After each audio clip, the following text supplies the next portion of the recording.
عليك. شوف اهدر الفلاحه اهدر بسياسه.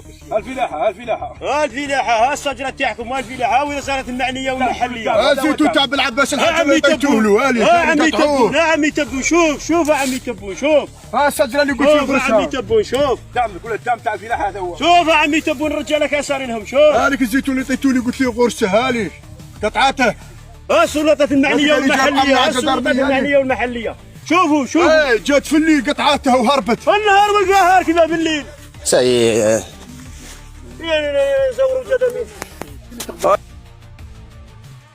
السلام عليكم. هذو أهل المنطقة نسكنوا بدوار زبيدية بلدية سيدي خطاب بويس غليزان.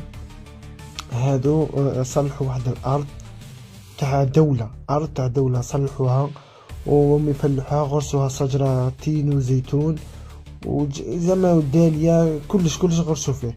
جات واحدة المرأة ترافيكات واحد الكواعب اسمها شيخي ملكة وقالت بلي أنا صلحت الأرض هذه وباغية تبيعها رملة، باغية تبيعها تراب.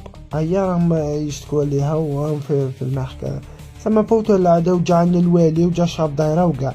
المهم باغيني زعما تعاونوا تنشروا لهم الفيديوهات زعما توصل كاش رئيس غرفة الفلاحة ولا وزير الفلاحة ولا كيما كتعاونهم خلاص. هذا ما كان.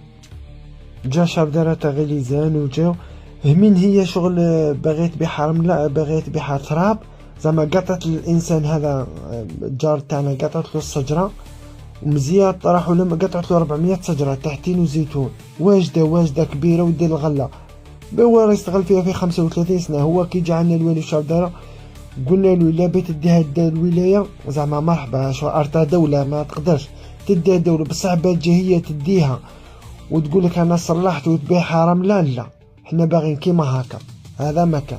هي انسانه عاديه من ولايه وهران راه جات وقالت باللي جدي عنده لهنا كي قلنا نعطيناك وعد قالت لك ما عنديش ما شغل. كي قلنا نعطيناك وعد باللي جدك عنده هنا ما عندهاش.